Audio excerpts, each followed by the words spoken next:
Welcome to this week's edition of Mountain Outhouse. I'm your host, Jam Jam. This is the craziest to happen in running this week.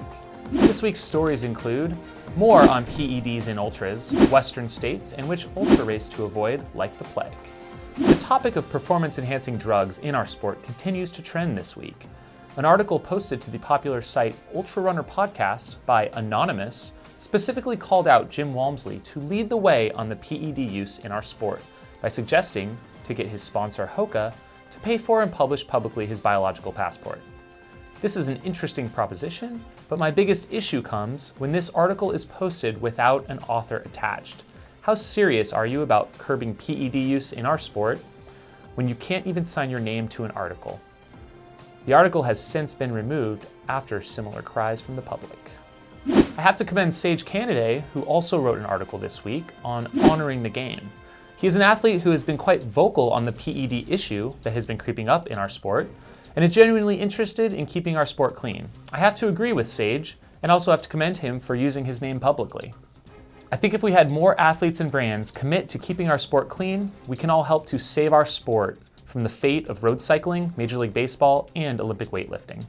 Just this week, it was announced that several dozen athletes, many of which are weightlifters, were retroactively disqualified from the 2008 Beijing Olympics. Seriously? Now banning them after 8 years? We clearly need better testing measures and protocols. Unless you've been living in a social media black hole, you've probably noticed your Facebook feed blowing up with everyone who has thrown their name in the Western States lottery hat. Over 4,000 applicants will be vying for the 200-something spots available to lottery entrants, all in the hopes of towing the line next year at the big dance. Even I caught the bug this year, and for the first time since completing the race in 2010, have entered myself. I hope to all #see you in squaw next June.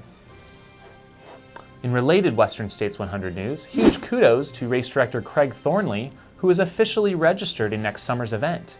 It is a huge accomplishment to have your race so dialed as an RD that you can participate yourself.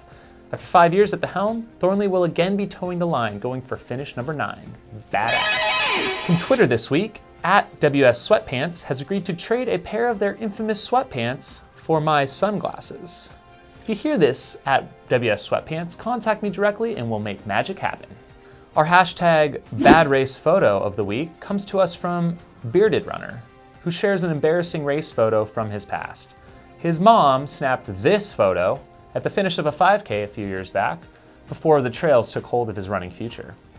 His friend thought it was more fitting that he be in a nightclub with that look. Where else do you envision him?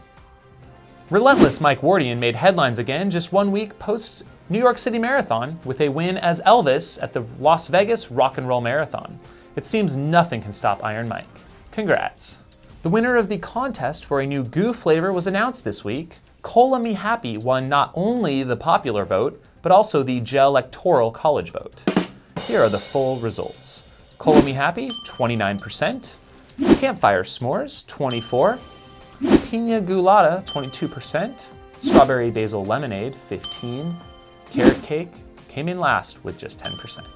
We've never done this before, but we have an ultra running public service announcement. This is a fair warning to all in the ultra running community of a race we have to recommend you avoid.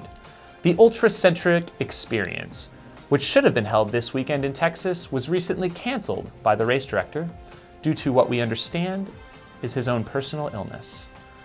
We wish him the best, but reports from registered runners is that he contacted them saying the race was postponed until 2017 and there are no refunds. In real person speak, that means canceled. I'd side with the RD on this if it was any other event due to his unfortunate illness, but this race has a history of bad omens. First off, as of today, you can still go online and register for this event. This race was also the feature of a 2011 article on iRunFar.com, which talks about the race director not paying promised prize money on time, stiffing magazines where he took out ads, and also having quite inaccurate course profile info on his race website. Here's the thing. If you cancel a race, at bare minimum, take down the race registration link and stop taking people's money. Ultra community, consider yourself warned. Thanks for tuning in, and we'll see you next week. If you have crazy stories to share, tweet us at Mountain Outpost. Have a week.